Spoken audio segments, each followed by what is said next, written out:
মোরে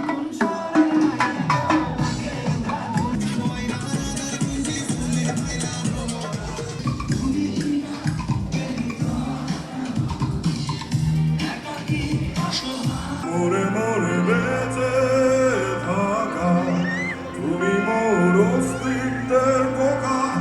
দর্শক সবাইকে নতুন বছরের শুভেচ্ছা, শুভ নববর্ষ। পুরো বছর জুড়ে মানুষ এই দিনটির জন্য অপেক্ষা থাকেন, অর্থাৎ বাঙালিদের জন্য এই দিনটি একটি বিশেষ দিন। ধর্ম বর্ণ নির্বিশেষে সবাই এই দিনটির জন্য অপেক্ষায় থাকেন এবং আপনারা দেখতে পাচ্ছেন এই মুহূর্তে কিন্তু আমি আছি মাদানী অ্যাভিনিউতে, অর্থাৎ এখানে একটা কোক স্টুডিও কনসার্টের আয়োজন করা হয়েছে। কোক স্টুডিও কনসার্ট কেমন লাগে? হ্যাঁ, খুবই ভালো লাগছে। পয়লা বৈশাখের দিনের এই ধরনের আয়োজনগুলো আসলে আপনার কেমন লাগে, সঙ্গীত আয়োজন? আমার মনে হয় এইসব আয়োজনগুলো আসলে খুবই ভালো লাগে, কারণ নর্মালি আমরা এরকম এরকম সুন্দর আয়োজন পাই না। সাধারণত এই পয়লা বৈশাখ উপলক্ষে আমরা এত সুন্দর লাল লাল সাদা একদম সুন্দর করে এই অনুষ্ঠানগুলো সাজানো হয় এবং সুন্দর সুন্দর শাড়ি পরে আসা যায়, পিকচারও তোলা যায়, সো খুবই ভালো লাগে। ভালোই লাগছে আসলে। এবারের বৈশাখ আগের বারের বৈশাখের চেয়ে অনেক বেশি বেটার। আর তাছাড়াও আগে করোনা বা অন্যান্য অনেক সামগ্রিক বিষয়ের কারণে আমরা ঠিকমতো সেলিব্রেট করতে পারিনি। I feel very happy for attending this concert and সবাইকে শুভ নববর্ষের শুভেচ্ছা। Thank you.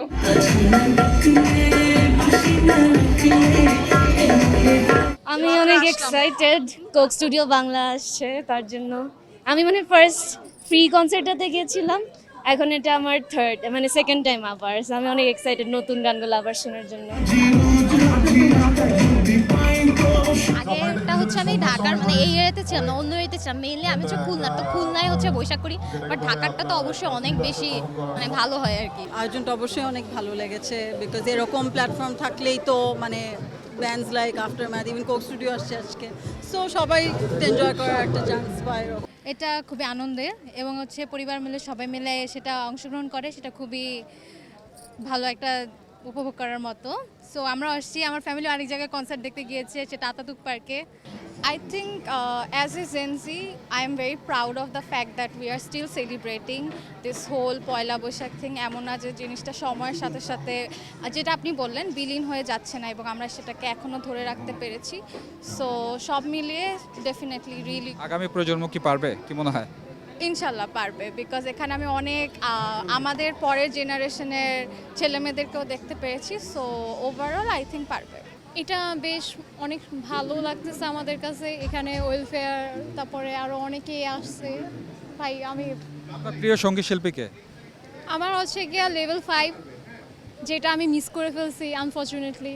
এটা এখন দেখি নেক্সট ডে কুক স্টুডিও আসলে ওনাদেরটা দেখবো। ছবি তোলা, এই মেমোরি সবকিছু মিলে এই দিনটি কেমন লাগছে? অনেক ভালো লাগতেছে। She is my best friend, so আজকের দিনটা ওর সাথে আসছি, অনেক ছবি তুলতেছি, অ্যান্ড অ্যারেঞ্জমেন্ট অনেক সুন্দর হয়েছে, সো ছবি অনেক সুন্দর আসতেছে।